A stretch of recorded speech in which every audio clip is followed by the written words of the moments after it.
This podcast is a member of the Place to Be Nation family. Visit us at placetobenation.com, the only place to be in. They seem where things didn't happen the way you saw them happen, and where paths forked in the road somewhere else.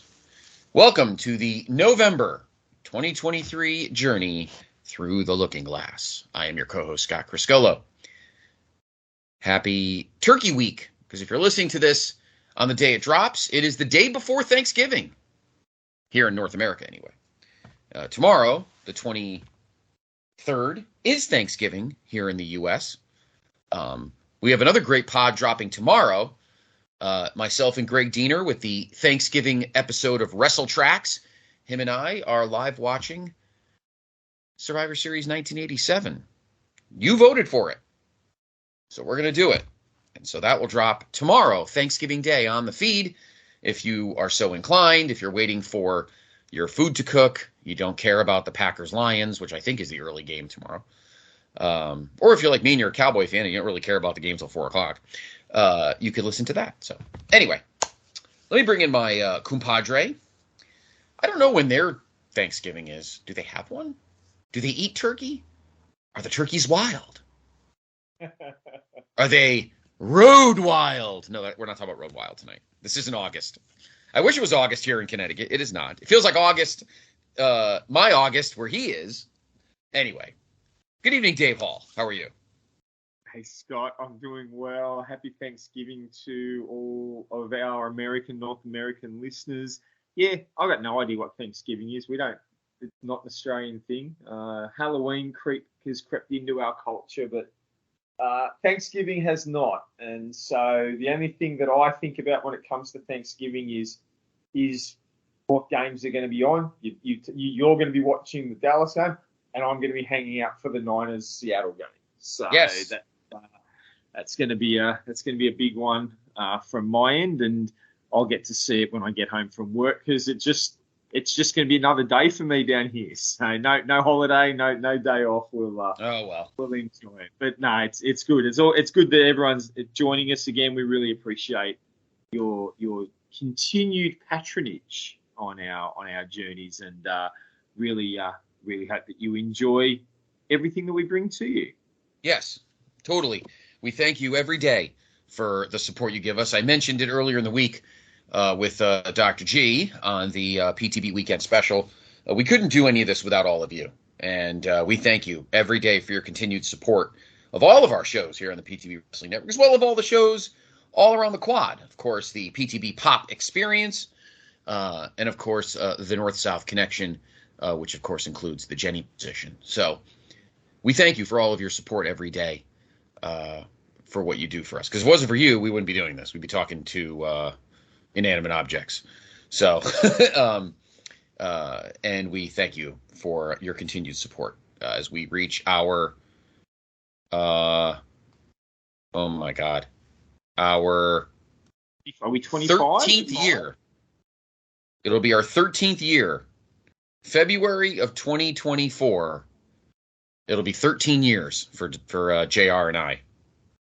I remember when I've probably been listening to almost 13 years of it. You're the best, Dave.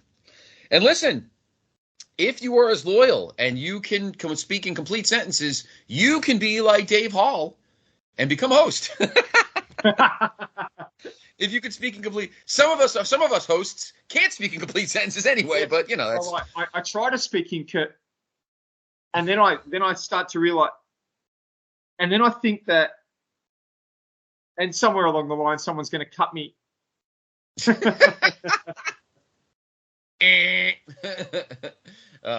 the best, Dave. All right. So thank you. We appreciate your patronage. We have a very fascinating episode this month. This is a tough topic. Dave really, really went to the master class for this one, because normally this is the first time, and I've been thinking about this topic since Dave brought it to me for this month.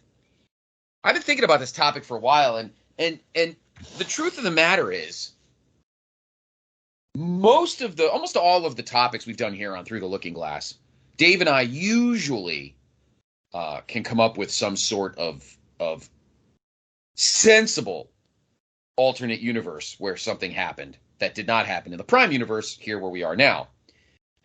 However, to Dave's credit, he put us behind a barrel tonight because this is about as painted into a corner that we've given the flamethrower known as World Wrestling Entertainment than we do tonight. I don't know what to make of this. This is going to be fascinating. This may not go the way. If you are a fanboy of the flamethrower, you may not like the rabbit hole. You may not like the looking glass we look through this month because it may not look good for WWE if things happen alternately like they do here. So, Dave, why don't you get us started and tell everyone what we will be traveling through this evening? Yeah, well, it is. This is going to be an interesting one, like you said, Scott. So I had this idea come to me a couple of months ago, and we sort of sat on it for a short time, and then we thought, let's give it a go. We thought we'd give it a go in November because it ties into a key event in wrestling history. And so I'm going to start with a question, Scott, and ask you this question. I just interested in that. So people talk about Mount Rushmores. And again, this is another American concept because that's in America. It's nothing Australia. But this if you had to name the 4 greatest ever wrestling superstars, all encompassing, not best in ring and not just best character or whatever, but just the top 4 all time, who would you put out there?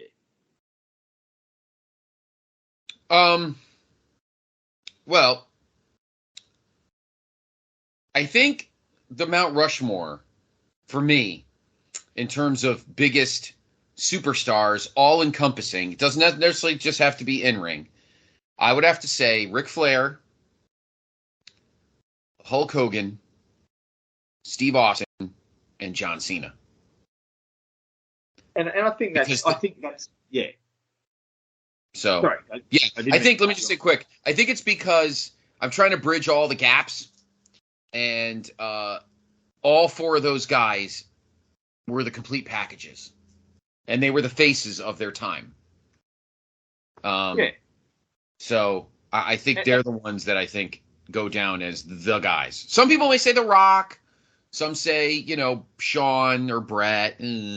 But in terms of the flamethrower, if you'd say all around wrestling, those are the guys I would say.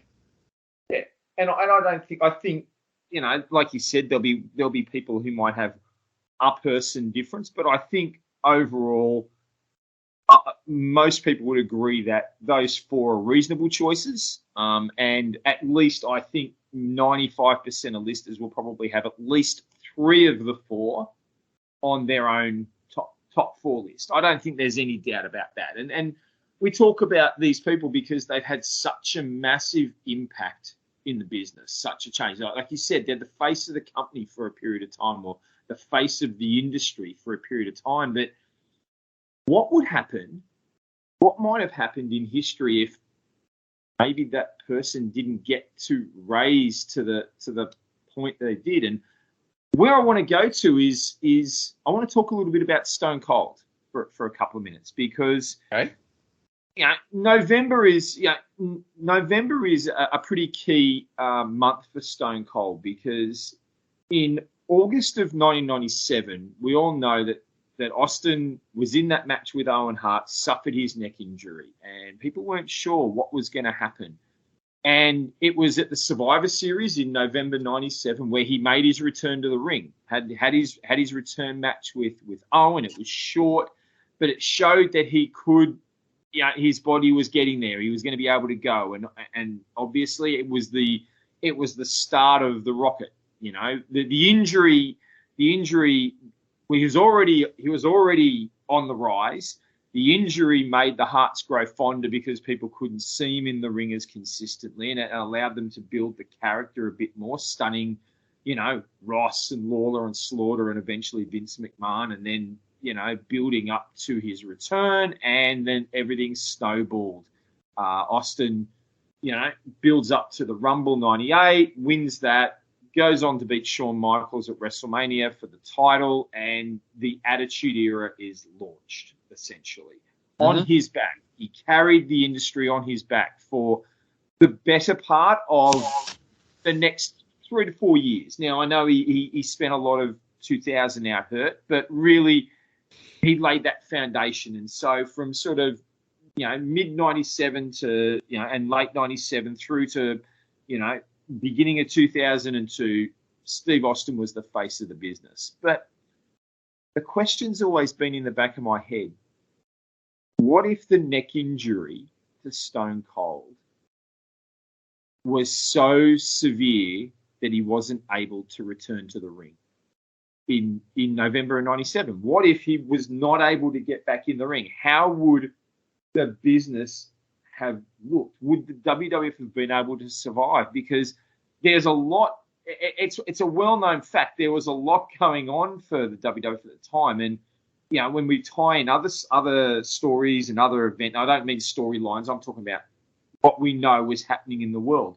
Right. We know very clearly that Vince McMahon, we've talked about the screw job before, and you can go back to a previous episode and you can listen to our Bret Hart episode and what might have happened if the screw job didn't occur, and go back, have a listen to that. But it's out there. The reason that Vince ended up screwing Bret Hart was to get out. He had to getting out of the contract. He determined that he didn't have the money to continue to pay Bret Hart what they'd agreed to.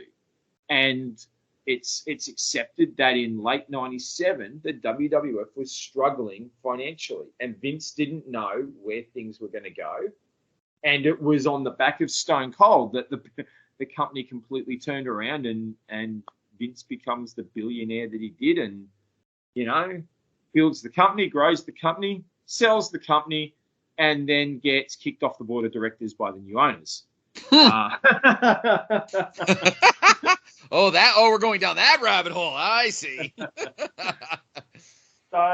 So yeah, what might the company have looked like? How might the business have looked if Austin never was able to step back in the ring? Now, that doesn't mean that he might not have been seen on TV, might not have still been able to utilised in other ways, but Austin wouldn't have been the face of the company. And just to throw some other fun into this, essentially everything else that we know was happening in late 97 still happens.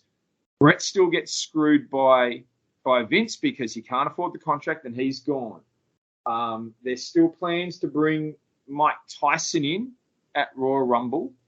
And because it had nothing to do with Steve Austin, Shawn Michaels and The Undertaker in their feud, there's a very most likelihood is that Shawn Michaels would have hurt his back, and we still have the same situation. So really where we're looking at is, do we see who takes the spot? Who moves into that top spot in late 90, mainly early 98, and does the company have any chance of succeeding?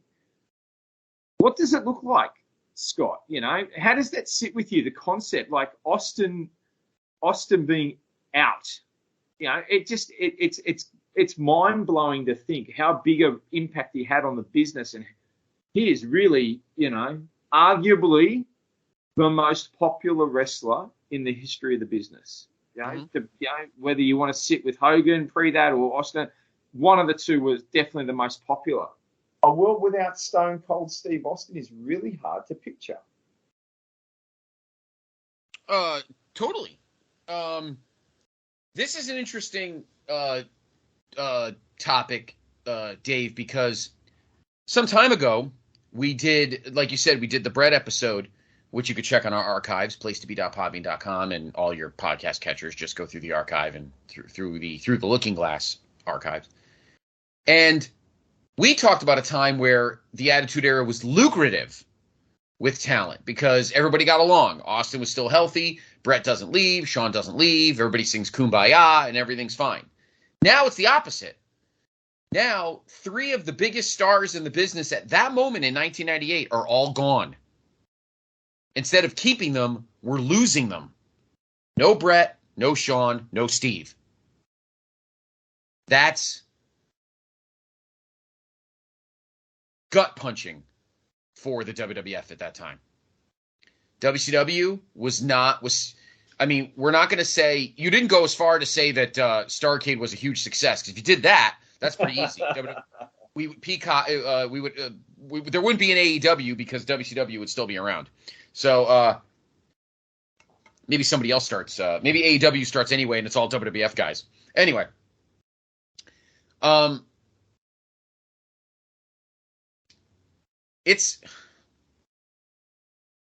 think the one problem, you've got some guys like Undertaker, and we'll get into this as we get through our summaries and inquiries. We do have some guys like a Mick Foley. We do have guys like an Undertaker.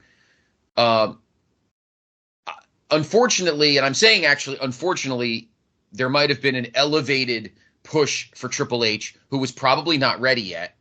So I don't think it would have gone well for him. We'll get more into that. I think WWF would have been in a lot of trouble if Steve Austin got hurt and never wrestled again. I don't think he was enough of a star to be in a non-wrestling capacity. I'm going to put that on the table right now. I don't think so. This isn't like 2003 when he was a bona fide star, couldn't wrestle anymore, and came back as the sheriff or all those other weirdo positions he had. I think that I don't think he had that kind of gravitas yet to. The character hadn't been built enough at right at that point in late '97. He might have had the stunner on Vince, but he wasn't the needle pusher. He wasn't the everyone waiting to see hang off his every word yet. Now,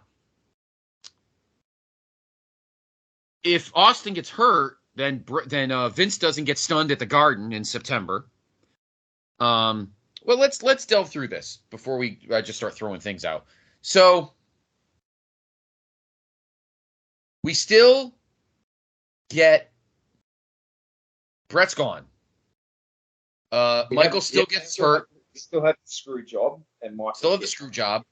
Shawn Michaels' back is introduced to a casket hinge in San Jose. And we still get Mike Tyson. Cold, except he doesn't say Cold Stone, unfortunately. He doesn't ask for ice cream. All right. Here's the first big question. Who takes Austin's place winning the 98 Royal Rumble and facing Shawn at WrestleMania, knowing it is HBK's last match? All right. Well, I think on the roster at the time, I think there's two guys that could potentially move into that slot at that time. I'm going to be straight out and say I don't think The Rock was ready for it. He was not. They'd only just put him in the Nation. He'd only just started the whole Rock character. He's in the same situation. He's in the same situation Triple H was in, just not quite there yet. Yeah, not quite there yet. That's right. So you need to look at a guy who can at someone who could be seen as able to step into that spot. Now, I want to also highlight here that when I say I see two guys, I'm eliminating The Undertaker from the possibility list because Taker was in the middle of his feud with Shawn Michaels, which in theory ends at the Royal Rumble, and he's about to go into battle with Kane, and they're building to Undertaker Kane at WrestleMania. Right. I'm gonna say that storyline is going to continue. Undertaker is not going to be pulled from that storyline yet. He might move into a main event slot later, or he might move into the title picture again later, as he did. But for WrestleMania and Royal Rumble, we're not looking him. So I see two potential options. Option number one is someone that sort of got slotted in there following the screw job anyway, and that's Ken Shamrock. Shamrock Okay. had the legitimacy to him from a media standpoint. The Ultimate Fighting champion, the world's most dangerous man. He certainly had the ability to go in ring, and you had that match with Michaels at D-Generation X in December '97 wasn't a bad match. It showed that he could sit in that position, and I think if you built on that character a little bit more, you could bring some justification. You could bring some of his legitimate background into there. Broken home, things weren't good with his father. I think he moved. He's on the streets at a young age. You can talk about a guy who's had to fight all the odds all his life. Enters the world of Ultimate Fighting and conquers that. Now he's come to the world of wrestling. So you could build a storyline around Ken Shamrock that you could lead up through a Royal Rumble and into a WrestleMania. I think you've got the potential there to have someone who can make a main event at WrestleMania acceptable. Shamrock is one. The other one that I think could have been put into that spot is Owen Hart. Because you can play off of what happened to Brett, that Owen, which is what you thought was actually going to happen when he did come back in at D-Generation X, where he sort of hit the ring, attacked Shawn at the end of the Ken Shamrock match, and it sort of gave that impression, hey, look, we're heading to Shawn and Owen, but then they sidetracked it and moved Owen into a battle with Hunter. And I think you could have really used that storyline, and it would have created some animosity with Vince, with Owen basically saying, you fired my brother, you screwed my brother, and I'm going to make you pay. I'm going to take your title. I'm going to take it back to the family that you didn't want in this position, and I'm going to keep the Hart name at the top of the business. So I think there are two guys there that, at least at the end of '97 and early '98, character-wise, storyline-wise, and obviously in-ring, had the ability to move into that spot to win a Rumble and main event WrestleMania. Whether they would be able to carry the company moving forward, we can talk about that in a moment. But what are your thoughts on those two from an initial start point of winning a Rumble and meeting Shawn Michaels at WrestleMania, knowing that they're going to end up having to win the title because Michaels is out. He's going to be leaving.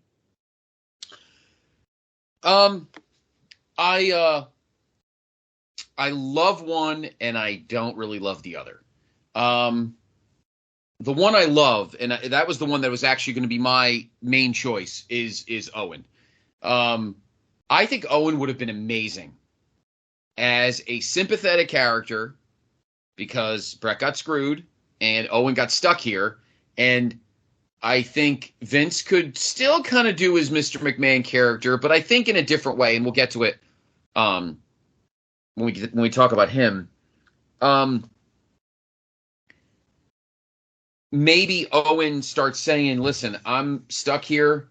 My family is off to WCW or they're gone and I'm stuck here alone. I got, fiscally, I can't leave. So I might as well make the most of it and reach the levels that I know I'm capable of reaching. I'm going to go to San Jose. I'm going to win the Royal Rumble, and then I'm going to go to Boston and take out Shawn Michaels, who took out my brother, and I'm going to become World Wrestling Federation champion, finally, after years of people saying I was intercontinental level.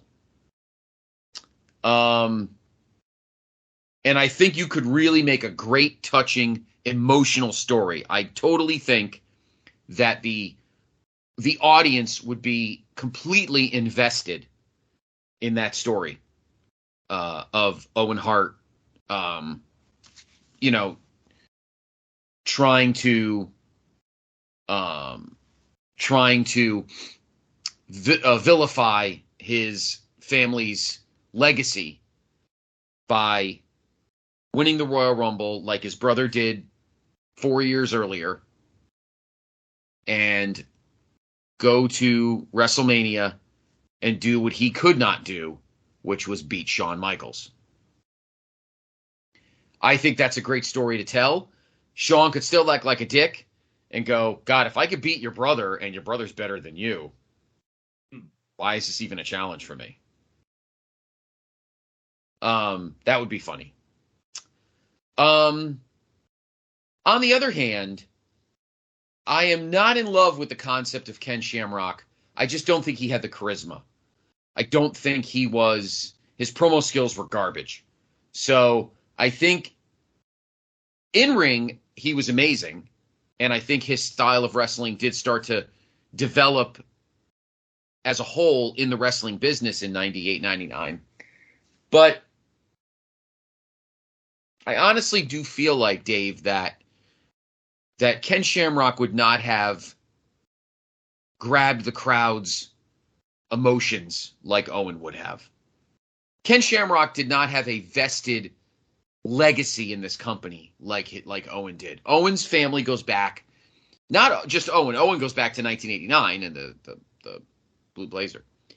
But the family goes back to when Brett and Neidhart debuted back in 1984. So the Hart family, 15 years deep or 14 years deep in the legacy of the company and the legacy of the WWF and their family legacy. Ken Shamrock, on the other hand, was he a hot character? Yes. But do I think it could carry a main event level story that could capture the audience at a time when it needed to? I don't think so. So I definitely think Owen Hart is an exceptional choice. Dave, you and I are totally on the same page with that one. I don't think Ken Shamrock had the charisma or the affection of the audience to be that guy. That's just me. And look, I think I would agree with you on that. I mean, I think everything you've said about Shamrock, not quite having the charisma and the connection with the audience, I think is 100% right. I think when I was looking at the roster, I was trying to see who could potentially compete at that level, and he was the only other alternative I could see to Owen on the roster at the time that would fit the slot. Now, Foley was building, and I think where they were taking him was good, but I don't think you could move Dude Love character into.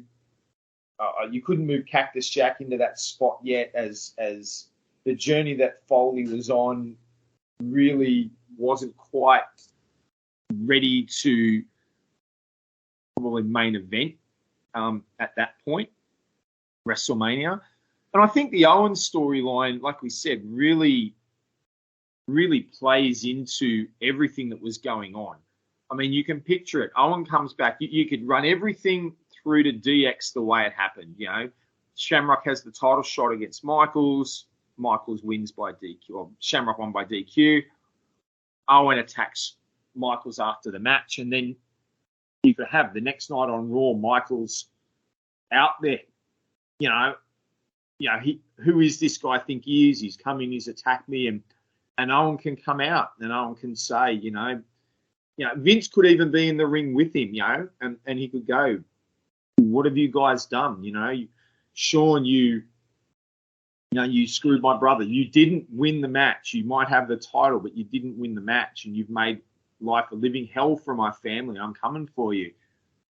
And even just put that little bit out there. Maybe not that one, but maybe the week after Vince does his, and then he can sort of highlight to Vince, and you cost my brother his spot here, and I'm going to make you remember this every day. And so for the next couple of weeks, Owen just starts putting these promos out there of, this is about vindication, like you said, vengeance, putting my hat in the Rumble. He comes into the Rumble, and you could maybe even have Shawn put a bounty on Owen's head. I don't want Owen coming through this. He puts a bounty on. Owen still wins the Rumble, and Mike Tyson can be celebrating with Shane up in the stands cheering for Owen. And then in the build up to WrestleMania, Shawn with his bad back, he could start throwing obstacles out there. You've got to beat Hunter. You've got to beat the Outlaws. You've got to, whoever. And each time Owen just keeps doing that in the build-up, and then you have that. I sort of see that there was that pivotal moment. There were two pivotal moments in Austin's story in the Austin McMahon build before WrestleMania. One of them is the Mike Tyson situation, which I don't think Owen fits into that, and we'll deal with Tyson in a minute. Mm-hmm. But the other is that classic interview where Kevin Kelly interviews Vince McMahon and says, do you want to see Stone Cold as the champion? And Vince says it would be a corporate nightmare. Hell no, I don't want him to become champion. They laid those seeds. You could almost do a very similar interview with Vince, where it's sort of like Vince can talk about how, all the trouble that the Hutts have caused him, and the pain and the suffering in the months following Survivor Series, and throw in a couple of fake elements, court battles, having to, they've been suing me and this and that and trying to take everything away from me, and there is no way I want Owen Hart in that spot. So you can lay all those groundwork, so leading to that match where Owen is in there at WrestleMania with Shawn, and we know Shawn's got the bad back, and you could play into that, and Owen can be battling from underneath, and Shawn has that early control because he's dominant. Owen is constantly battling back, and at the end of the match, Owen gets Shawn set up for the sharpshooter, and knowing that Owen's back is knowing that Shawn's back is hurt, you can see Shawn waving, no, don't do it, don't put me in it. And in the middle of the ring, Owen just sort of steps through, and he only has to have it on for 5 seconds, and you could just have Shawn clearly, as plain as anything, giving up, like, I quit, I give up, ring the bell, whatever. So Owen can then say, I won with the move. You screwed Brett. Brett didn't submit when you put it on him, and you gave up in an instant when I put it on. And Owen stands there tall, vindicated at the end of WrestleMania. I think the fans would get behind him. I think the fans would have. It might not have the pop that Austin's victory did, but I certainly think you could get a good groundswell behind Owen at that point. Yeah, I agree. And then I think you can have Owen because you have a healthy Owen. So unlike an Austin where he was, kind of still, he had to change his style because of what happened.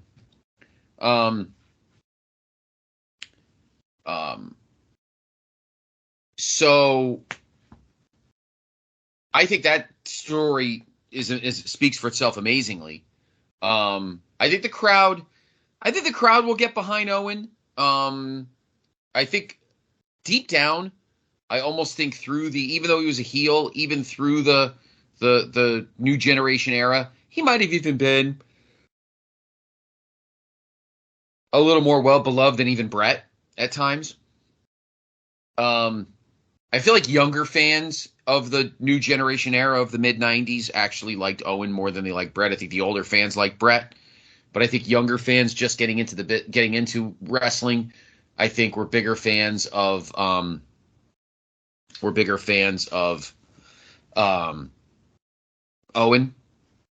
So I think the crowd would really be into an Owen main event slot WrestleMania story build leading to a big win. Yeah. I agree. Yeah, and the other elements that you could bring in a lot of that history. Owen can talk about. I first joined this company in 1988. This has been a 10-year journey for me to get here. And when I first came here, you put me under a mask. You didn't want anyone to see my face. Like you could highlight this when you this whole playing on the Vince McMahon bit. You wanted to hide my face. You wouldn't let me compete as myself. I had to be the Blue Blazer. Then you kicked me out. You fired me, but I forced my way back. You let me go. I forced my way back in, and then you pitted me against my brother. You got us to turn on each other. You tricked me into turning on my brother, and then that battle. But then last year we reconciled. We saw what you were doing, and we came back on the same page. And you kept baiting us, and you kept doing this, and you can bring all that history of Owen. I've been battling and fighting for this title for 10 years, and I've finally done it. And play into you can play into the history with Shawn. You got every opportunity, Shawn, that I didn't get. You had friends in the right places, and right, and you played the game while I constantly had to fight and battle for everything I've ever got, and it really creates. Again, I don't think it's to the same extent as Stone Cold, but you're creating this character that is it's the everyman character. Everyone can relate to it. The struggle, the battle, the having to earn everything. Not being gifted it, not being just given it the way everyone else.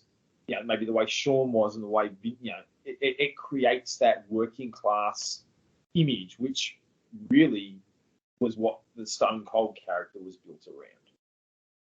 Yeah, I think it could work exactly the same way. I think it could work exactly the same way with Owen, maybe a little different because it's a little more personal, not just for him, but for the audience. Now, we'll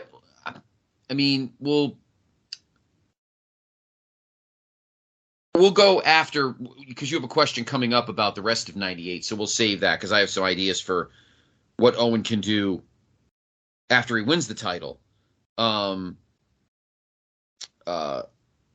we'll save that for a couple questions from now when you ask about the rest of the year booking-wise. So I would have to say Owen is probably the best bet, I think. I think that's the safest bet for a guy, at least out of the gate. Because we're not out of the woods yet in terms of trying to save not only 1998 WWE, but saving the company. We still got work to do. So why don't you bring up scenario number 2, or dilemma number 2, I guess. Well, I guess that it sort of ties in, and that is, does the Vince McMahon character still come about, and does it work? Like, the Attitude Era was built on the Austin versus McMahon rivalry, and the way they were able to grow that and generate it, and the way it just played off each other so well that the fans, it generated the interest. I mean, we talk about how big Austin was, but honestly, if we want to be real, would the WWF have been as successful if it was just Steve Austin without Vince McMahon? And I don't think it would have been. I think the Vince character was just as foundational and fundamental to the success of the Attitude Era that Steve Austin was. Would you agree with that? I do. Stone Cold, the character that made him was because the whole thing at the time was we all wish we could mouth off to our bosses and take them out for being unfair and tyrannical. And I think that rivalry led to Stone Cold's feuds with other guys. So it grew for him. So the answer is I don't think it would have been the same. And I think we said that on our last episode. Now, if a Mr. McMahon character had been built from screwing Brett, would it have worked? Well, the answer in the beginning is yes. Because if we are going with Owen as our main event guy, clearly he could be like, listen, I screwed your brother. You're stuck with me. So you got to do what I want you to do. And he could end up like, wrestling on, Jacked or, or Superstars or like totally punish him. Doesn't get Raw matches, doesn't get title shots. Something absurd happens, like he has to win like 13 gauntlet matches or something to just get a Rumble shot. And he could very easily go in number one because Owen's the kind of guy that can handle a number one position. So Mr. McMahon, the character, can definitely be bred from a situation with Owen. Does it have the same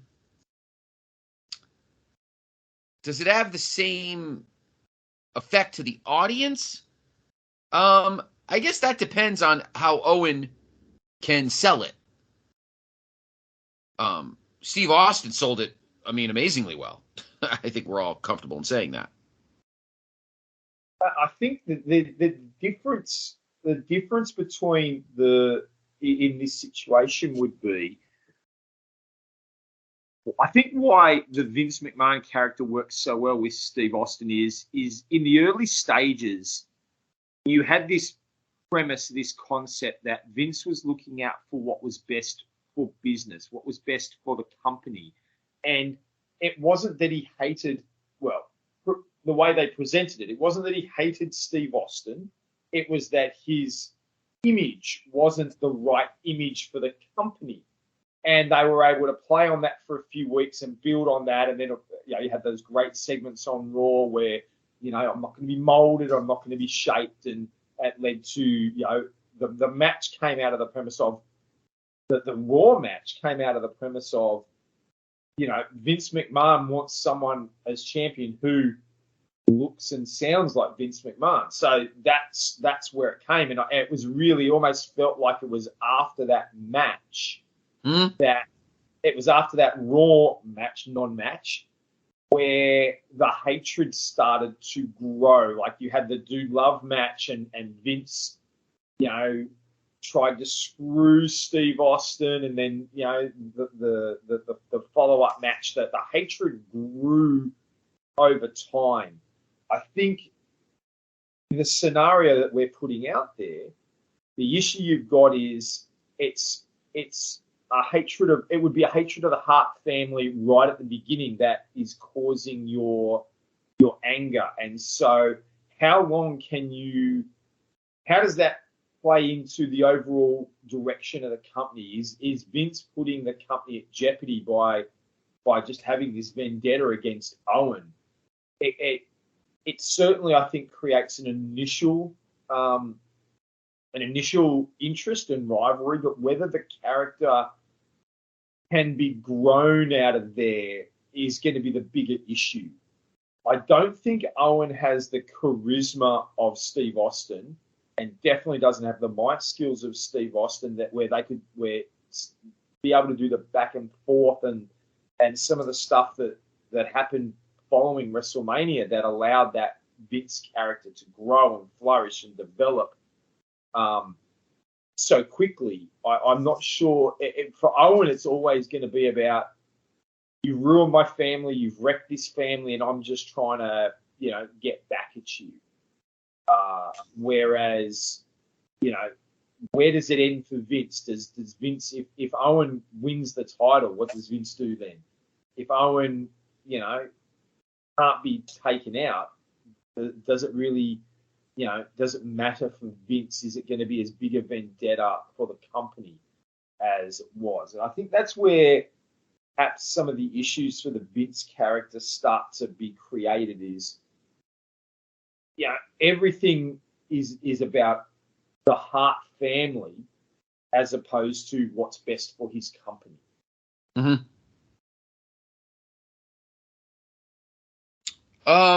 That's a great analogy. I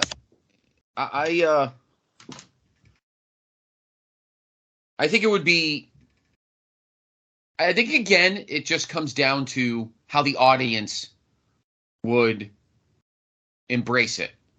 I think a lot of the emotion comes from Owen.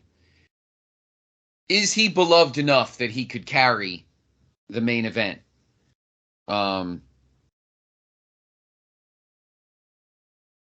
I'd like to think he could. But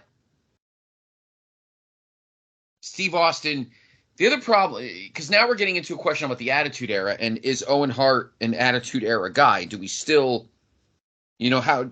Because one of the things that was great about Raw in the Steve Austin realm was the chaos and the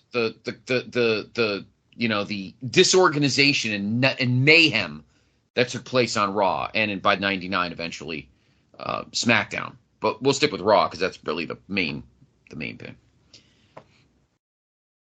That's where Raw became must-watch television because the shows were so chaotic. Is Owen that kind of character? Don't know. Being a storyline that grabs the audience and could still put butts in seats for pay-per-views and live events and stuff, that's one thing. But when you're talking about television, which at the time, of course, was a big deal because we were battling WCW, and of course, early '98, the war was still very much going on, even though Starrcade '97 was a mess. So, could Owen Hart, and to that extent Vince McMahon, Dave, bring that kind of chaos that Austin did? And the answer is, I don't know. Yeah, Austin brought a certain kind of chaos and craziness to, to this to the show and to the company in his battle with Vince. Is it possible here? Hard to say. And I think part of the dilemma there lies in the type of person that Owen is, the type of character that he had been over the years. He's a more traditional character, and even a character who's looking for revenge for his family. It's a Family Guy character. This is about the family. This is about the wrongs to me. And I just want to get the respect. I want to get the right, the earning, the revenge is in the winning of the title, not in giving Vince grey hairs every week and causing as much chaos as he can. And Owen was never a chaotic guy. He's that traditional babyface or heel sort of character. He'll when he's a heel, he'll attack and he'll do the cheating, but he's not going to. His ring style doesn't lend itself to it either. He's not a brawler. He's a technician. He's a flyer. He's a guy who's going to craft a match.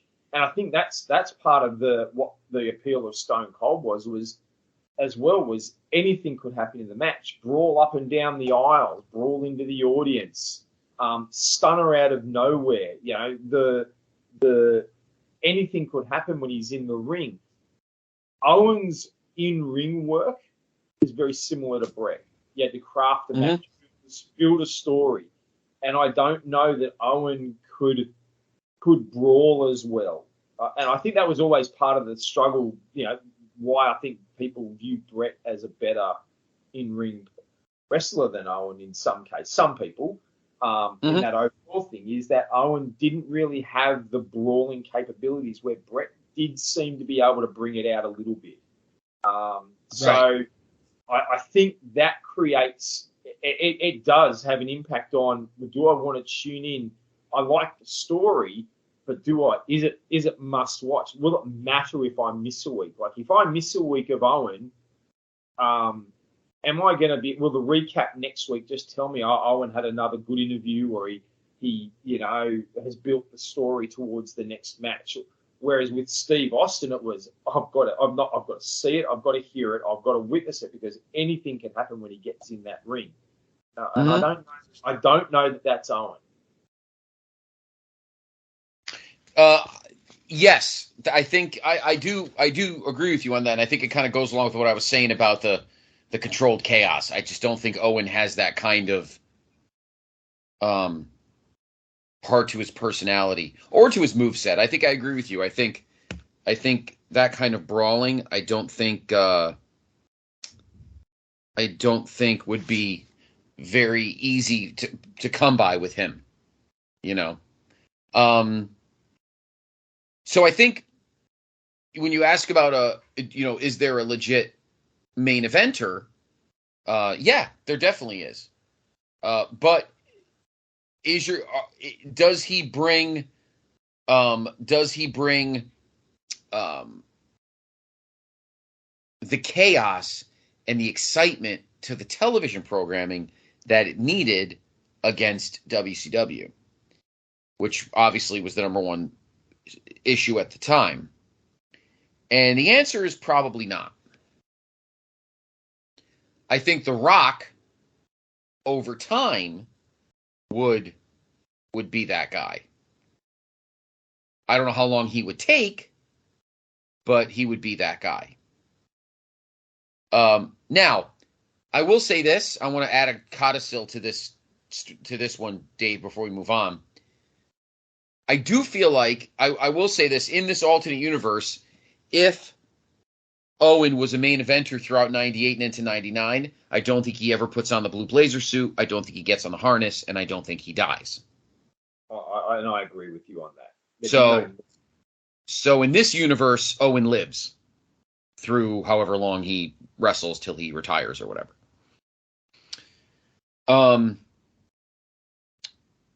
But WCW at the time was still kind of bringing the goods. WCW didn't really screw things up until the end of 98 into 99. As bad as Starrcade in 97 was executed, 98 WCW still, at least at the beginning, was still winning. And if WWF was not grasping the audience enough, then we may have gone past 82 weeks. Absolutely. And I think WCW may have. Now we'll get more into WCW later on because you have a separate question about that, or a separate topic about that. But you made a good point before. I've been wrapping my head around it about Vince's value. We're talking about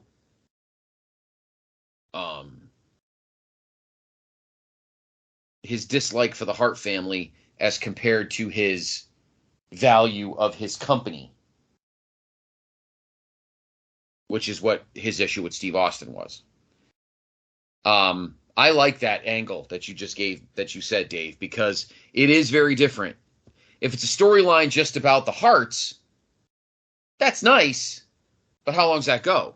That's the question. That story ends at WrestleMania.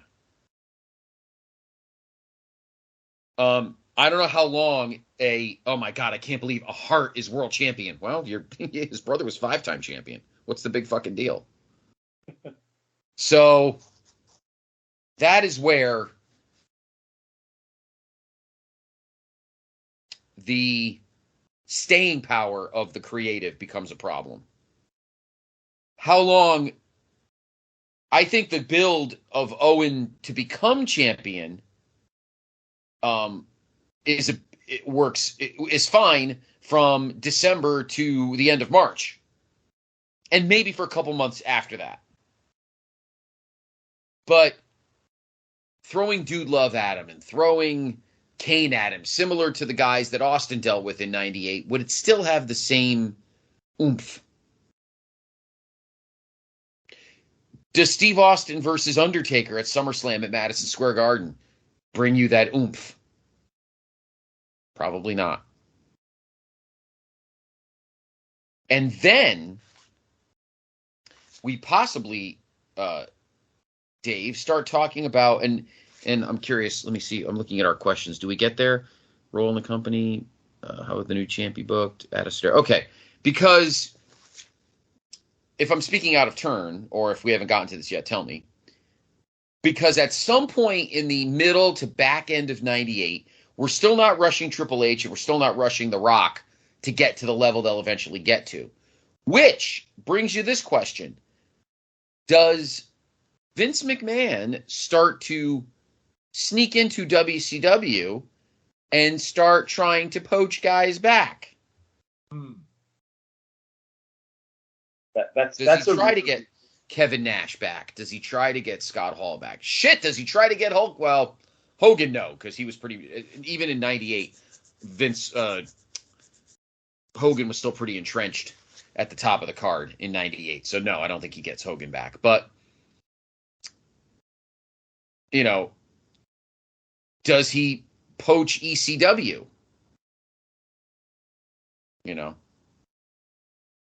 Because I think the main problem we have here, Dave, if we work with Owen as champion, is that storyline does not have the legs that Steve Austin as champion has. No, absolutely. That's the problem. And I guess that's where the next sort of part of the journey starts to tie in is well, where do you go? If Owen wins the title at WrestleMania, what does the top of the card look like over the next few months? Like you said, does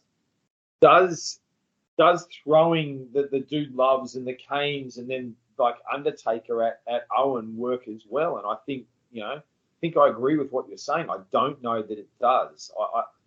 I don't know that you can move into the Dude Love story, because the Dude Love story was about Dude Love being the corporate image that Vince McMahon wanted. Correct. And that's not the journey we're going down here. We're going down a journey of revenge. Does maybe Vince throw a couple of monsters at him? Maybe he throws.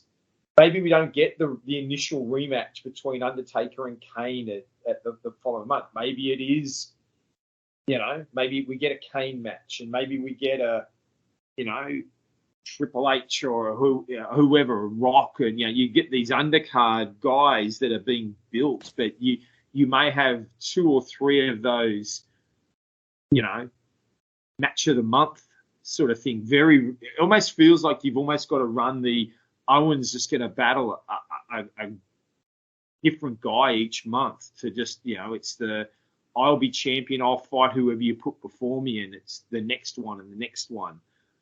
And perhaps you may still get the Undertaker match, but I don't know if you can wait all the way to SummerSlam, because the question is, or maybe you get a Foley match, but whether you can wait all the way till SummerSlam is the question, because how long can Owen carry the belt for? I think at some point you're going to start to look at, do we put the belt on the Undertaker, or possibly Mick Foley in the guise of either Mankind or, I think probably moving back into the Mankind role.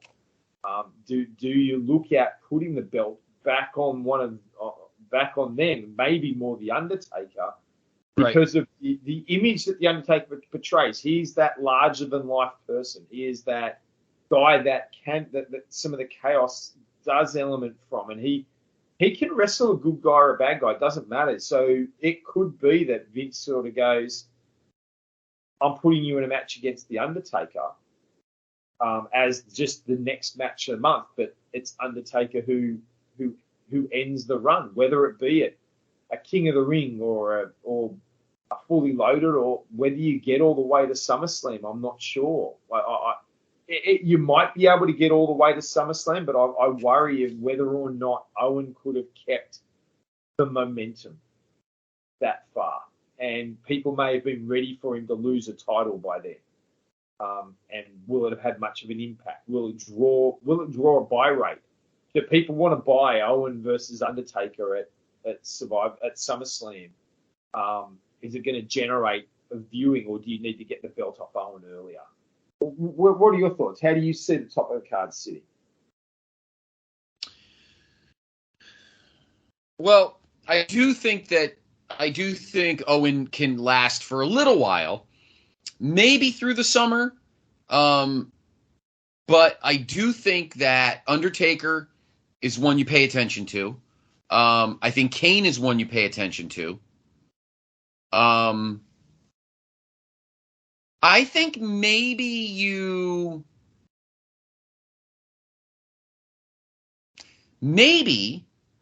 could use, even though they're feuding with DX, maybe because DX eventually turns babyface, maybe you use a Farouk to get a title shot, because Owen's like, oh, you were in the Nation. Well, I guess they were never in the Nation. I guess in our world he's never in the Nation, so that doesn't even make any sense.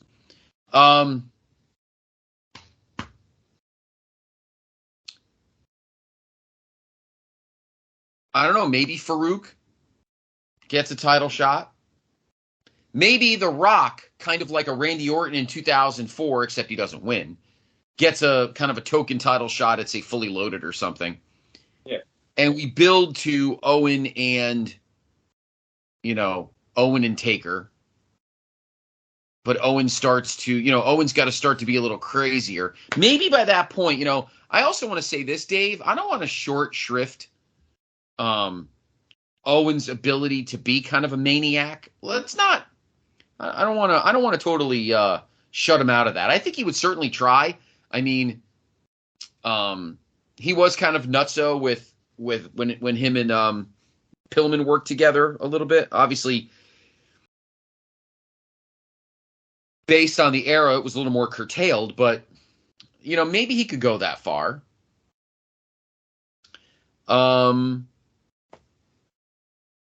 Mick Foley is still healthy. I could see maybe him being Cactus Jack as a heel.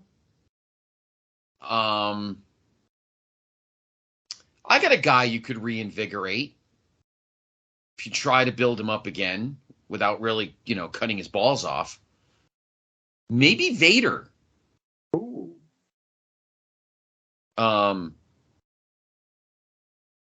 Maybe Vader could be rebuilt a little bit. They worked together in '96.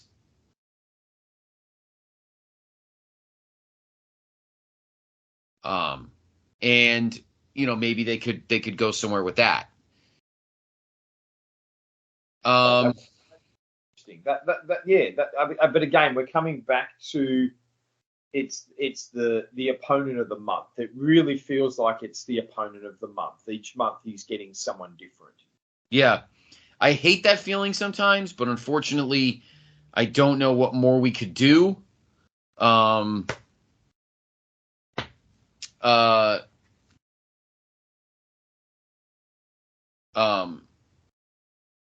think that by August or September, it does start getting a little old. It's amazing how much the main event was very Austin heavy throughout all of '98, which makes this discussion very problematic because there's not a lot of main eventers throughout '98. No, and I think the other thing that's at work through '98 is that, like you said, we've got guys that are being built underneath that aren't quite ready. And I think the two key ones there are Triple H and The Rock, because their journey through '98, the feud that they had leading up through to SummerSlam, really creates a foundation for their characters, which in this world could remain completely untouched. You can still have DX versus the Nation. You can still have the Nation, DX causing the chaos, which creates some eyes, and they become that chaotic element, which Owen might not be able to do as well. You still are able to build that Rock Triple H rivalry, right through to the ladder match at SummerSlam. And I think the benefit you have is coming out of SummerSlam, you've got The Rock just about in the right spot, because he's just about in the right spot. They gave it a couple more months, and then by Survivor Series, he was ready to move into the top spot. And I think you could work something like that. Like I said, you're probably going to end up taking the title off Owen at some point. Now, whether you can get all the way to Survivor Series with Owen, I don't know. I like I said before, I think you're probably going to end up putting the belt on Taker, and letting Taker have another couple of months run. But I think the element building underneath it is you're going to build to a point where The Rock is going to move into the top spot. And how he does it, how they do it, could be very different. But whether he goes into the role as a face, you can have the groundswell that had got behind The Rock in the build-up to Survivor Series could still very well be there. He became very popular, and the people were ready to crown him. And I think it was because of their desire to have a Austin Rock main event at WrestleMania that they returned him heel at Survivor Series and were able to work him with Vince. But you could very easily build up to The Rock as a good guy moving into a top spot at the end of the year. Maybe you don't have him go straight into the title picture until the following WrestleMania. But I think your build is that The Rock is going to be the man who's going to be developed over the year. And by the end of the year, he's ready to be in the main event picture. Mm-hmm. Whether you shotgun him into the title around Survivor Series, or whether you wait for the following WrestleMania, and that may actually be the way to go, because then you can use WrestleMania as The Rock's crowning. It might be that you have a heel. It might not be Undertaker who takes the belt off. Maybe you bring someone in. Maybe you need to bring in someone from, like you said, maybe someone from WCW gets poached. Maybe you bring back a Nash or a Hall. Maybe you bring back a Randy Savage. You bring back someone who can be the outsider coming in, takes the belt off Owen. Vince can, you can still utilize the Vince character. Vince can say, I've brought him in from WCW, put him straight into the title picture, and set it up that Owen loses the belt. Owen can have and I know that could be, like I said, whether it's, whether it's one of those guys we've just said, whether it's maybe you poached Diamond Dallas Page, who had earned his spot in WCW during 97, 98. Maybe you poach him to crown him. And so in late 98, Vince steals someone from WCW, puts them straight in the title picture, puts the belt on them as a heel and as his chosen champion, while The Rock has become the people's champion.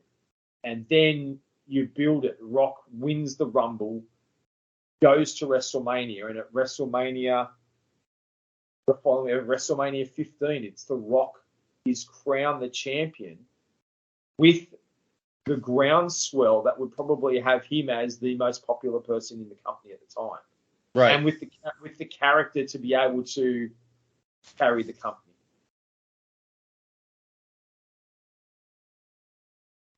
I think that's a great idea. I think elevating Rock a little earlier to the point where 99 he becomes the hot guy instead of 2000. I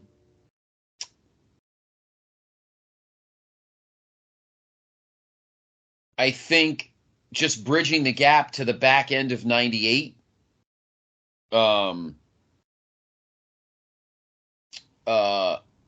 is really would be the only problem, because I think Rock would be ready by 99 if you work him good enough. You skip the whole Deadly Games thing. We have a different kind of Survivor Series in 98, which we've talked about in a past episode. And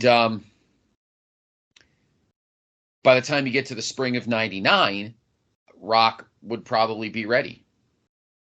And the fans would be clamoring for it. Yeah. And then you could still build Triple H as a killer heel, and then everything after that would be fine. So really the only thing you would have to kind of really work on creatively without really struggling would be somehow getting through the summer, fall of 98, if Owen's run kind of comes to an end. Because I don't know if Owen is the kind of guy like a Steve Austin would have been that can carry a storyline so far. I mean, if you think, Dave, the storyline with Stone Cold went all the way into the middle of 99. Yeah. And only really ended because he was starting to struggle with his neck injury again. Correct. Yeah. So if we could somehow bridge the creative gap there late summer through the fall of 98, and then Rock maybe wins the Rumble in 99, the crowd's kind of behind him, you find some heel and Rock is your coronated champion in Philadelphia. And then we go from there. You can pull that off, I think we'll be okay.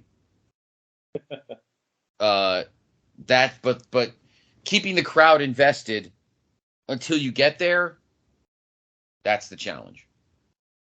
And it might be that you've got to hot shot the title a couple of times. Maybe it's got to bounce around. But I think that the key is, like I said, I wonder if the key is needing to, like you suggested earlier, Vince needs to steal someone from WCW. He needs to convince a top level person to jump over so that you've got someone else in that can sit in that main event slot for a period of time, because you can't. You could potentially put Foley in there. The field we know, but you need that. You need a place sitter until you crown The Rock. And I could really see you bring someone in from WCW, and then Mick Foley you can have the same thing that happened, in late 98, early 99, where Mick is playing that, legitimizes the other person in that slot by bouncing the title back and forth between them. You can still have that Mick Foley Mankind character, and Mankind gets his moment in the sun, but ends up dropping the title back, and he doesn't go into WrestleMania with it. I think you just need a person who can sit in that heel spot for The Rock to take over. And I'm not sure that The Undertaker really is the one to fit the heel spot.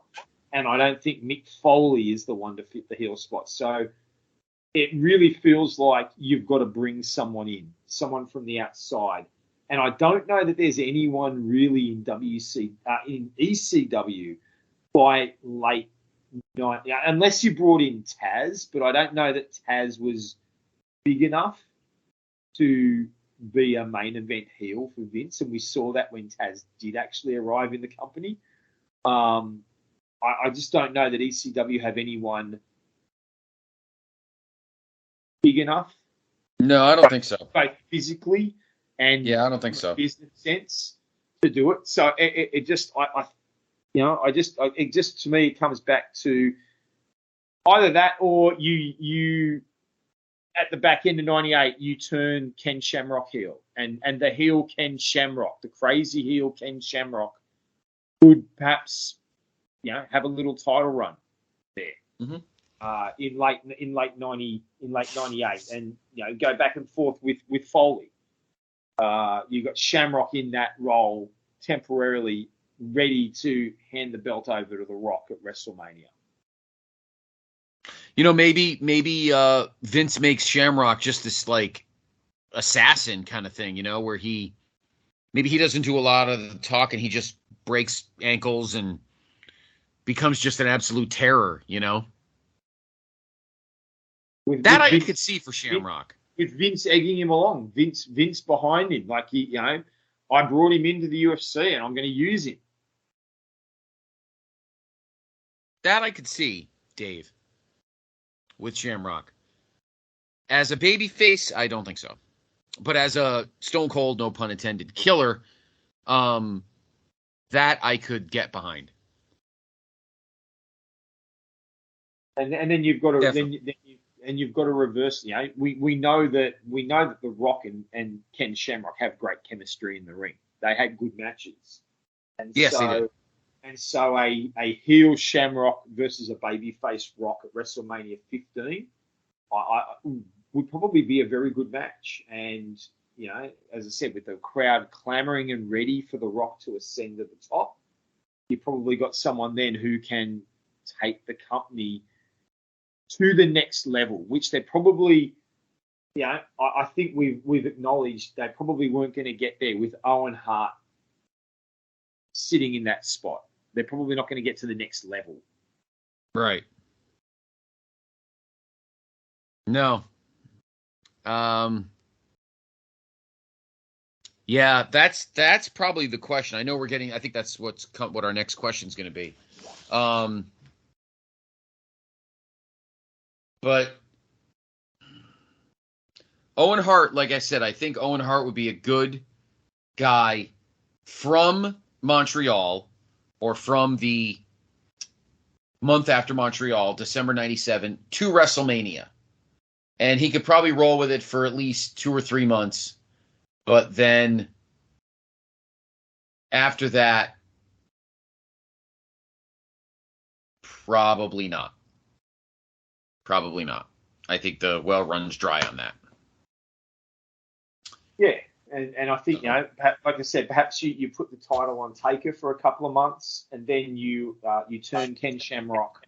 You allow Shamrock to become, like you said, the killer for Vince's hired gun, and he could win the belt from Undertaker at like Survivor Series, and he and Foley have a back and forth, and then you go through to Mania. So yeah, I think, but I don't think it doesn't have I just don't see the crowd, the fans clamoring to see that journey, but I do see them getting in behind The Rock.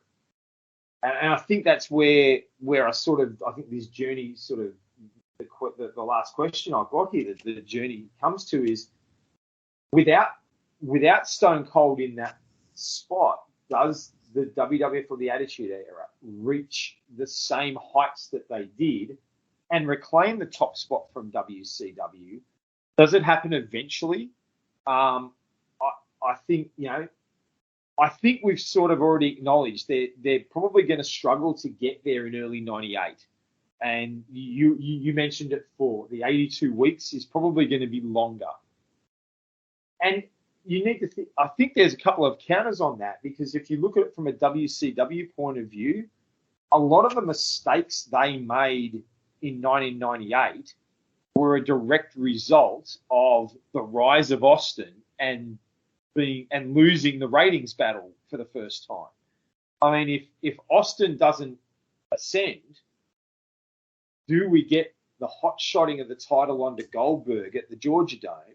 Or is Bischoff smart enough to realize, I've got something here with Goldberg, let's build it up, let's put it on pay-per-view, and let's crown Goldberg the way he should be crowned? Hold off for a couple of months. Does he stop, trying to find the quick fix? I think without losing a couple of those ratings, I think he's willing to be a little more patient, because he's sitting there going, I'm on top. I can wait. We waited with Sting, and look at the money we made. We can wait with Goldberg, and we'll make a ton of money again. I think, WCW can hold out. And I think in '98, WCW probably aren't making those mistakes as quickly. I think the mistakes still get made. I think that the NWO storyline was carried too long. We've talked about that before on another episode.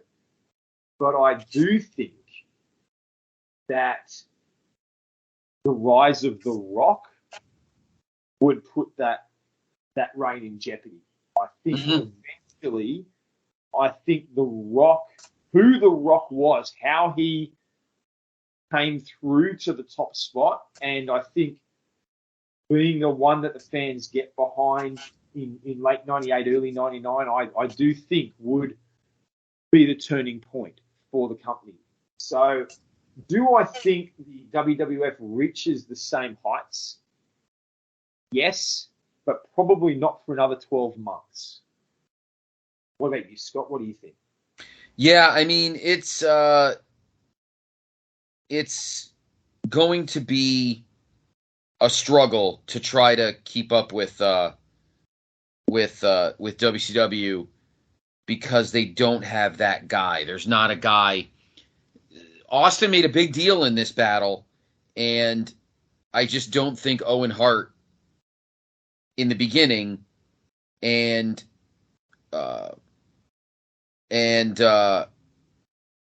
anybody else at this moment is going to take them out yet. So yeah, I think it's going to be very hard for WWF to catch up, and maybe Now, having said that, I still think, and you had said this to me, Dr. G said it to me because I actually mentioned it to him today that you and I were going to do the show, and he said he still thinks WCW was going to screw things up, and he's probably not wrong. Because that had nothing to do with WCW. That was an internal problem.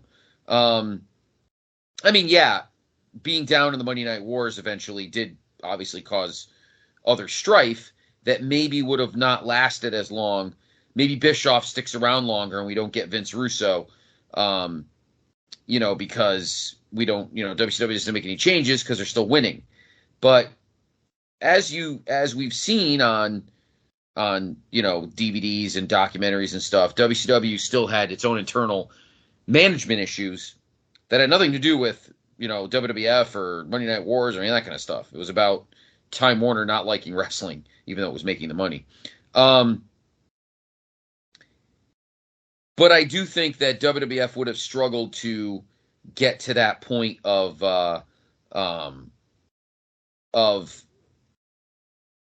catching WCW by not having that silver bullet in Steve Austin. It's amazing how important he was to the company at that time. Because the roster, if you look at, we're trying tonight, Dave, but if you look at that roster top to bottom in 98, it's not that good. It's really not that good. The mid-card's kind of a mess. Do you elevate? How about this guy? He's there, and he's a guy Vince could... Do we dare say that Vince makes Jeff Jarrett the chosen one before Vince Russo makes him the chosen one? I don't think Vince ever really saw much in Jeff Jarrett. I really don't. I think the only time that Jeff ever showed Vince anything interesting was in mid 99, just before he left the company, where he took the haircut, had a bit of attitude, and was doing the whole beating up on the women. I think Vince never saw him anything as a bit player, the country music singer gimmick. It's you just get the feeling that Vince there are a lot of people over the years that Vince has sort of typecast in his mind. They fit this mold and they're this level, and nothing's going to change his mind. Right. Because I think if he was going to do anything with Jarrett, he would have done it when Jarrett first returned, and he didn't. Correct. Yeah, the roster, because the other thing that made Steve Austin so great in that stretch is he totally dominated the main event and kept the audience captivated on him and Vince, while at the same time giving the roster a chance to grow and build in the mid-card until we had guys like Rock and guys like Triple H and that, an evolution of of Undertaker, and then eventually we get the Jerichos and the Kurt Angles and that kind of thing. So, but without a solid main eventer to keep you invested while the roster kind of goes in flux, now you've got to rush things, and now you got to try to be a little more creative and bring some guys in that could maybe lead you to the promised land. And I think it becomes a bit of a struggle. The roster's just not that deep. Didn't think we'd ever think about that problem, but then again, we had Steve Austin, you know. Yeah, and it really was, they'd done such a turnover. It was a roster that it was built for the future. With a lot of that roster in '98 are the stars of 2001, 2002, your Edges, your Christians, your right. You know, Hardys. These guys who've come through, who've had a few years of seasoning, but they were not, like you said, they were not in that position. In '98, they were newcomers. They were, you know, they had to earn their position. The fans had no idea who they were. Even guys who've been on the roster for a few years, your Bradshaws, your Farouks, you know, these are guys that, you know, were not viewed as top level guys. They weren't that wasn't going to change in the space of a couple of months. So that the depth of the roster was so short, and I think that's why it was not as noticeable, like you said, because Austin's carrying the main event. The Austin McMahon storyline is what the main event is about, and everything was weaving in and out of that. The Undertakers, the Kanes, the Dude Loves, it was all weaving in and out of that storyline. So they come in and become a part of the Austin McMahon story, and then they go off and do their own thing with one of the guys that are still rising up the ranks. Mm-hmm. And they come back in, they go back out, you know, and that's what they were able to do over the course of that year, because Steve was carrying the primary storyline week to week, even if he wasn't the champion the whole time. Without Steve, you don't have that core foundation, because like I think we were saying, the Owen Vince storyline does not become the center of the entire company. You're going to need to rely on the other guys, and they're just not quite. You're going to put focus on them, and Triple H and Hunter, they did their Triple H and The Rock, they did their bit and they grew together. But outside of them, you don't have, you know, you're relying on guys to be ready before they are, and it's not going to. Their weaknesses, their shortcomings are going to be highlighted more if the focus isn't on something else. The Austin McMahon story weave, which, you know, that can have an impact. Fans are going to go, oh gee, why do I want to watch him for? He's not that good yet. I'm not ready for him. Right. Yeah. So, which brings us to one more. You have two more questions here. One of them I think is an easy one. The next question here is, and we kind of answered it earlier. And that is, you have here, does Austin play a role in the company if he can never wrestle again? And in my opinion, the answer is no. I don't think he had the gravitas yet to be a guy that could be an on-screen character without being a wrestler. 2003 was okay because the roster was, by then he had kind of hit his peak, and we had a bunch of other young guys, and we had the Brocks and, you know, all that kind of stuff, and the Eddies and the Jerichos and all that. In 98, I don't think anybody was going to want to see him if he can't wrestle. I don't think he would have been. I don't think he had reached that level. I might be wrong. Maybe you disagree. I just don't think he had that level yet to be, to be at that level of a guy who can be on TV and not wrestle when he really hadn't built the resume yet. I mean, he hadn't even been world champion yet. Yeah. So my answer to that question is a very easy no. I don't think he does. But that's just me. What do you think? No, look, I think I agree with you. I don't think he can be a regular on-screen character. In the first, he could make an occasional appearance, but I don't think it's ever going to be to the, when he makes an appearance, like you said, after he's been champion, after his character is cemented and the glass shatters and everyone's excited to see him because he's Steve Austin. Right. I don't know if he never got back in the ring. I don't know that he holds that level. Everyone would be, I think in the first few months, it'd be, we are disappointed that he's had to retire because of this injury. And there would be a bit of we want to see him pop out and we respect that and we feel bad for him. But eventually that nostalgia disappears. I do think he could play an ongoing role in the company though, because his ability on the microphone, perhaps you move him into a color commentary role. Perhaps he becomes your next Jesse the Body. Perhaps. Can't compete anymore, and you consider moving him into a commentary role. I could certainly see Vince wanting to look after Steve, because the way the injury happened and the trajectory he was on, Vince is going to sit there and go, my goodness, this has happened in my ring. When we're in the middle of building him, you just know Vince is going to go out of his way to look after Steve for as long as he could. And the one way I could see it happening would be put him on the microphone, whether it be as, whether they replace the King, although I don't know in '98 that they would want to. But certainly when you launch SmackDown, maybe Steve Austin in '99 becomes the voice of the second TV, like the color commentator of the second TV show.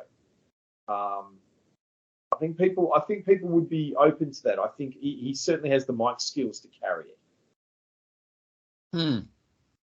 I could see that, sure. I could see him being an announcer, but I don't think that would be. I guess I was probably thinking more along the lines of somebody that could move the needle from a creative viewpoint. But if just having him in the company at all, yeah, I could see that, sure.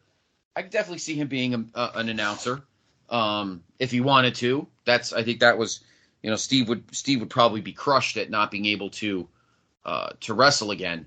So I think we'll have to see, how that plays out for him personally. But sure, I could definitely see that happening. Sure. And I just had this thought that, what you said there, he'd be crushed if he wouldn't be able to continue to compete personally, and I agree with that.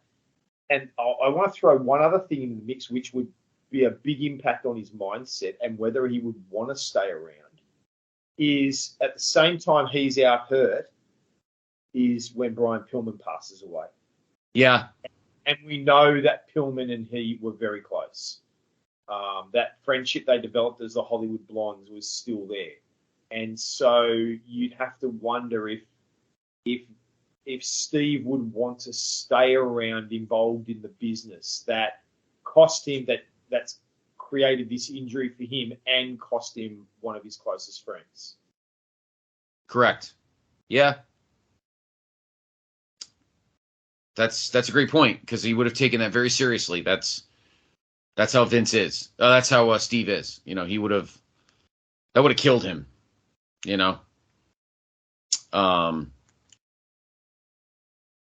So yeah, I be hard for him. I think it'd be hard for him emotionally. But you never know. I think maybe being close to the business by being an announcer would be something that would make him feel better. Unfortunately, I don't know if that would move the needle for the company, but if it would help him, then I think that would be, I think that would be fine for him. But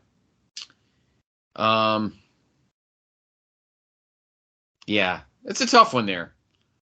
Because I don't know. You're right. Austin loses his best friend in October, and then 1 month later, or not 1 month later, Austin gets hurt, can never wrestle again, and then 2 months later he loses his best friend. Maybe he can't handle it. Yeah. So, all right. Well, why don't you bring us to our final topic, because this one has long-standing ramifications of the business. And that's where we were coming to before. Does the WWF ever reach the same heights that it did? Does the WWF, is it able to reclaim that spot from WCW? Is it able to stay financially viable? Like, is Vince able to turn it around?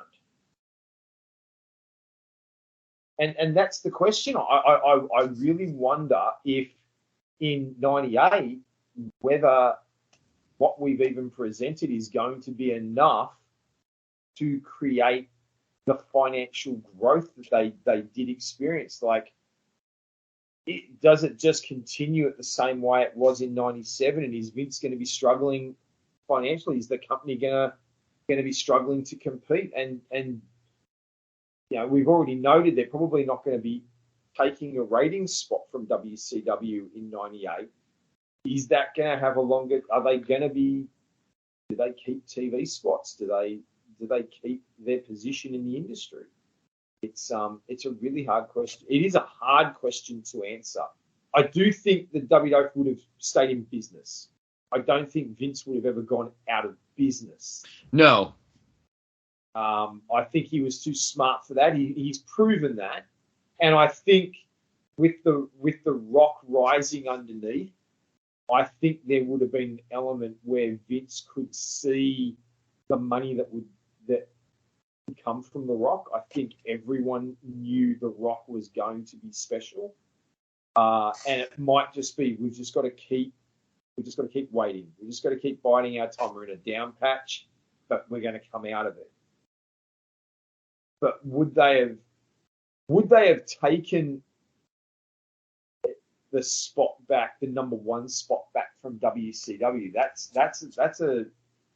a question. Like you said before, WCW ended up imploding, but would it have been as fast without the WWF's success? I think in the end, WCW would have imploded anyway. I agree with you on that.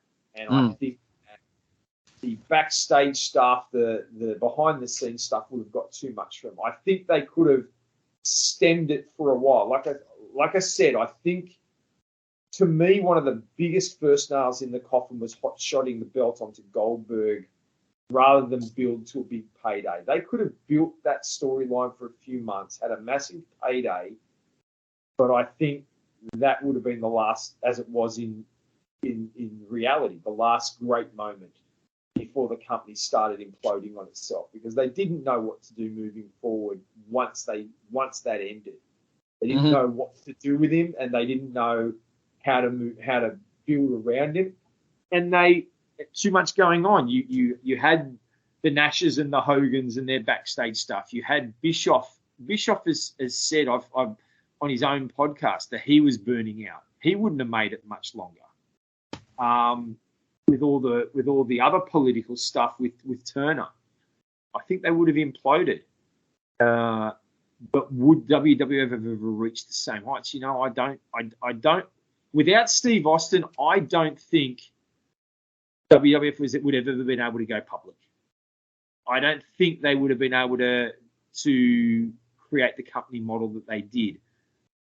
They would eventually probably still be the main show in town when WCW dies. But do they have the ability to build to what we have today? With WCW gone and they're the only show in town, they're probably able to build up from that point. They become the de facto number one. But when they take over, like I said, you're looking at least 12, 18 months, I think, before they're going to move into the top spot. And at that point, WCW is about to die anyway. Right. Yeah, I mean, the Attitude Era was born of Steve.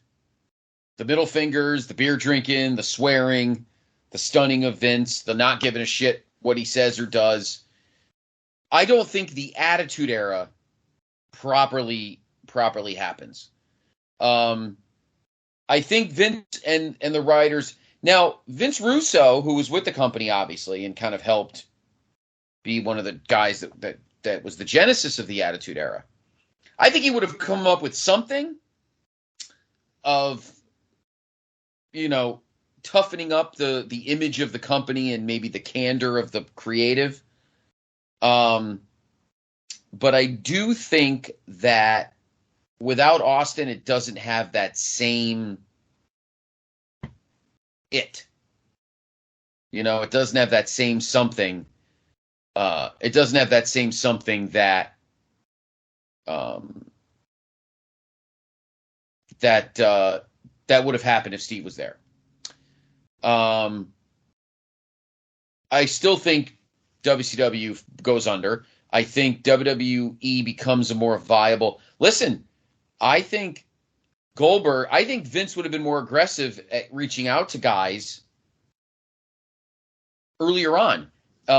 Maybe Goldberg is pissed off at the way at what happens to him in 1999, with the finger poke, and he gets booted and NWO just ruins everything. Maybe Vince goes, "Oh, so I heard you're a little unhappy." And then all of a sudden, instead of the big show at St. Valentine's Day Massacre, maybe Goldberg comes through the ring. So I think that I do think that WWE approaches the aggressiveness of going after wrestlers, as a different way. Because he's still in the fight. But I agree with you. I think internally, I don't think he has the oomph to become a. I don't think he has the oomph to become a public company. I don't think all that happens because I just don't think he gets to that point for a while. Do I think eventually WWE becomes a publicly traded company? Yes. But does he do it in 2000? Maybe not. Maybe it becomes like 2005 or 2004. Have to be when the John Cena's. Yeah, WCW dies. You're the only show in town. You've got all the. I think he still would have bought. He would have bought the tape library from WCW, and then that. Yeah, he still would have done that. Yep. And then I think that becomes the catalyst. He can start to build that broader empire of the DVDs and the 24/7, and from there the groundswell would create the environment to maybe go public. That definitely happens, but I think it happens maybe 3 years after it did. That it originally did.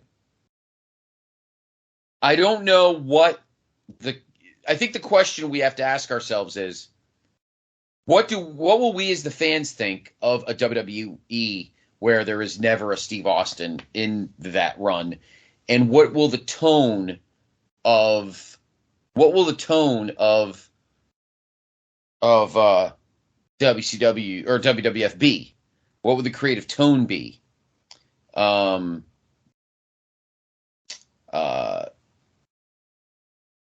Because Steve Austin was the one that kind of brought out that side of people, that side of the tone of the company. That was his baby. I don't know if it would have been that direct. Now, did it make a lot of money for them? Yes. I wonder if the other thing I think of is, do they become more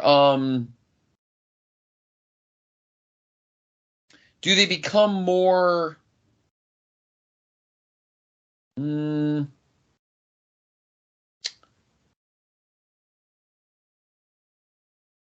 what I'm thinking of. Acceptable to the masses, like it did, like it did in the Federation era. Or does the Attitude Era actually go and coincide with the way television and society was by the late 90s? That's a question we have to ask ourselves. I think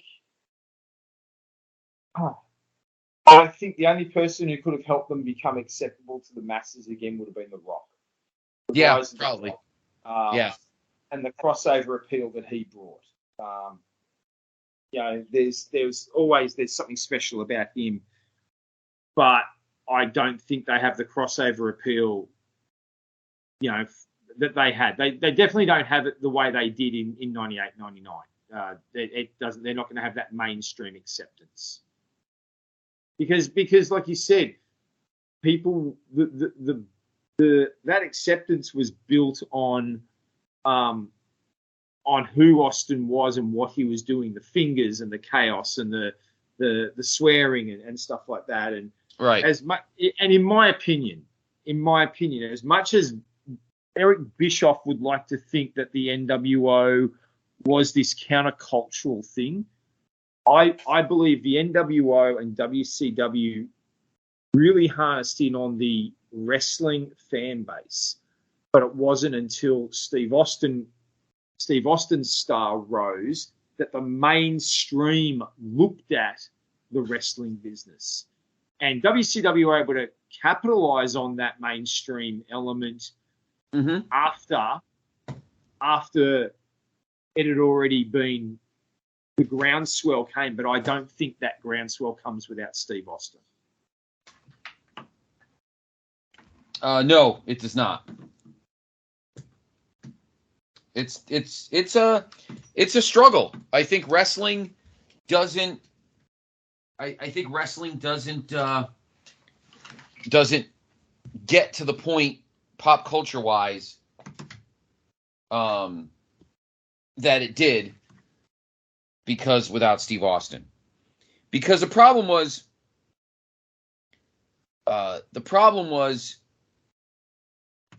WCW wasn't getting promoted by its own, by its own company. That's right. So if they weren't doing the promoting, I don't think WWE had the gravitas like it did when it had Steve Austin in that run to be able to do it themselves. So that's another problem. How the company would have been attracted by the masses if they weren't as edgy as they would end up becoming. So it's interesting. Does ECW stick around? No. The question we're asking ourselves here is strictly within WWE.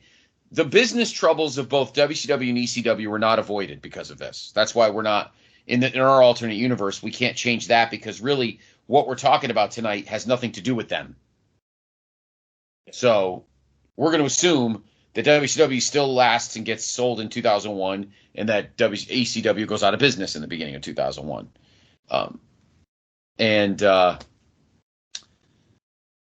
WWF still is solvent to where they're surviving, but the struggle to get to that multimedia platform of invincibility that they would eventually have, I think takes a few years longer.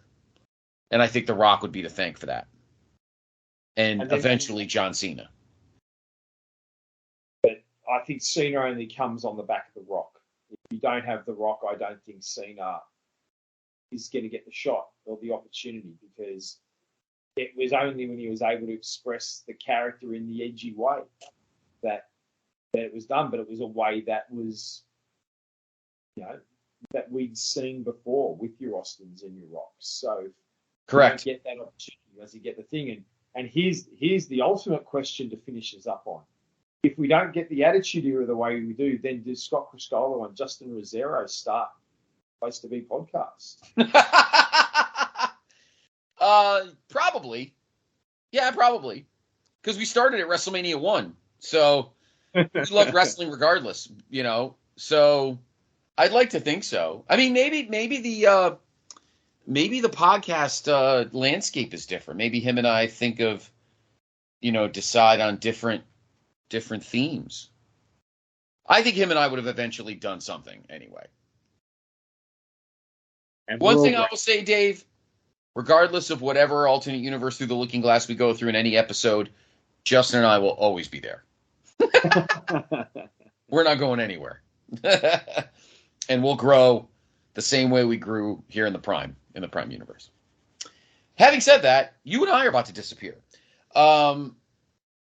Great show. Thank you for listening. That was a fun one, Dave. You really made me chew my you really made me have to chew on it. I'm impressed. That was one of the tough ones. Unfortunately, I think ultimately the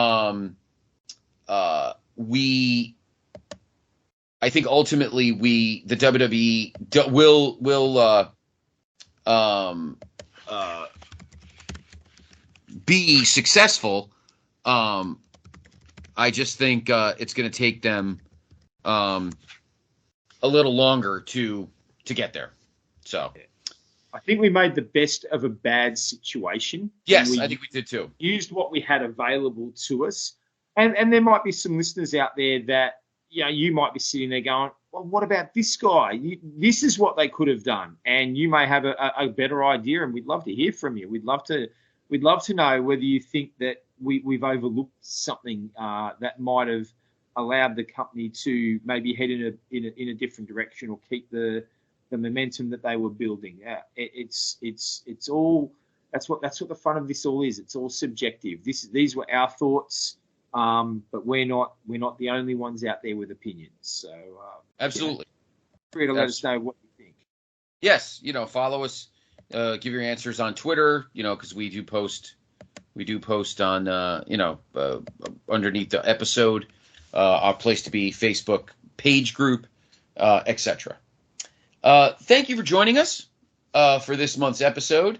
We'll go. We know the plugs. Dave, you can find Dave lurking around. I like the way he says that, lurking around the Facebook pages. Dave's always amiable and loves to talk with you fans, so hit him up. You know where to find me at Scott C. Podfather on Twitter, but of course, please follow the brand at PTBN Wrestling. We do the wrestling time travel. We post the pods. We do all sorts of fun stuff. Now, for the final episode of 2023, it is time to go back to you. December will be our second mailbag episode. You reach out to us and give us your individual questions, like a quickie question, like a what would happen in this alternate universe if, and it would be an easy question to answer. We may eventually expand them to episode topics, but for the time being, quick questions. So, I am going to post along with the poll that Dave and I are going to Greg Diener and I are going to do for the December Wrestle Tracks. We're also going to open up a mailbag thread on the Place to Be Facebook group with your mailbag questions for the month of December. Dave and I would like those answers by, I'll probably post them next Friday. We'll give about a week. But if you can give us those answers by, say, actually, just look at the page. I haven't decided when yet. I got to do the poll for Wrestle Tracks too. But keep an eye out on the Place to Be Facebook group page. You will see a thread. Please put your questions in there. I may actually put a question out on Twitter as well. And you can email me. You could private message me, or you could even just put the question on the thread as well. Dave and I would love to hear from you and love to hear your quickie questions. Like, what would happen if Hercules won the 1988 Royal Rumble? Like something like that, What if it wasn't Big John Studd? What if it was the Warlord that won the Royal Rumble in 1989? I don't know, stuff like that. Dave wants to answer what would happen if the Warlord won the Royal Rumble in 1989.